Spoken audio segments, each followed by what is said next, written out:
Pemirsa, wacana agar motor gede atau moge bisa masuk tol kembali bergulir.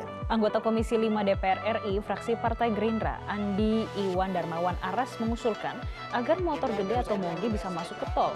Hal ini disampaikannya dalam rapat kerja bersama Kementerian Pekerjaan Umum di Komplek Parlemen pada hari Kamis 23 Januari 2025 lalu. Menurutnya, moge berpotensi memberikan pendapatan negara bukan pajak atau PNBP yang besar.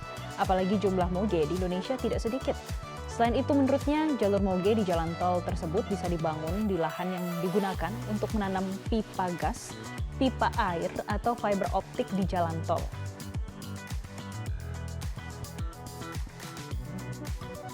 Selain daripada itu, Pak Menteri, ini sekedar masukan seperti untuk motor gede, Pak, moge apakah di sini hadir semua pemangku kebijakannya, stakeholdernya, Pak Menteri PU, Menteri Perhubungan dan Korlantas, tentu menyangkut masalah regulasi, bagaimana agar supaya moge ini juga punya kalau saya nggak salah hanya di Indonesia nih moge tidak diizinkan masuk ke jalan tol. Sementara kita juga biasa melihat pengawal dari kepolisian yang menggunakan motor masuk ke jalan tol.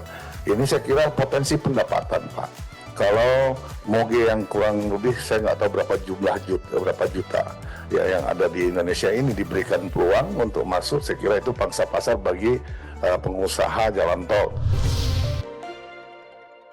Kemacetan di Jalan Otista terjadi dari titik pintu utama Kebun Raya Bogor dan Lawang Surya Kencana mengular hingga Jembatan Otista. Kemacetan di Jalan Otista terjadi lantaran meningkatnya wisatawan ke kawasan pecinan Surya Kencana dan Kebun Raya Bogor. Aktivitas penyeberangan orang dan keluar masuk kendaraan membuat arus lalu lintas terhambat. Kepadatan arus lalu lintas mulai meningkat di sejak akhir pekan memasuki libur panjang Isra Miraj dan juga Imlek.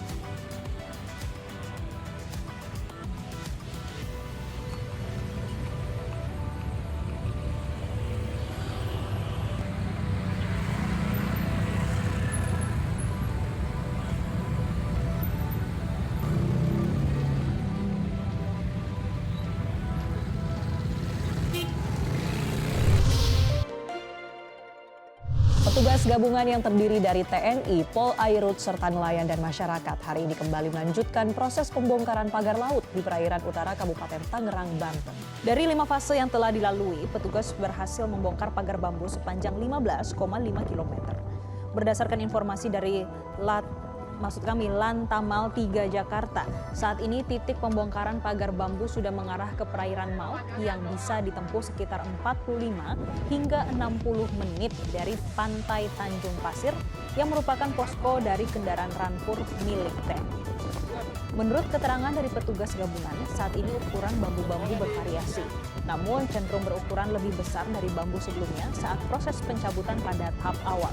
Dari total pagar bambu sepanjang 30,16 km, saat ini petugas sudah bisa mencabut pagar bambu sepanjang 15,5 km. Artinya, masih ada pagar bambu sepanjang 14,66 km yang tersisa untuk dicabut.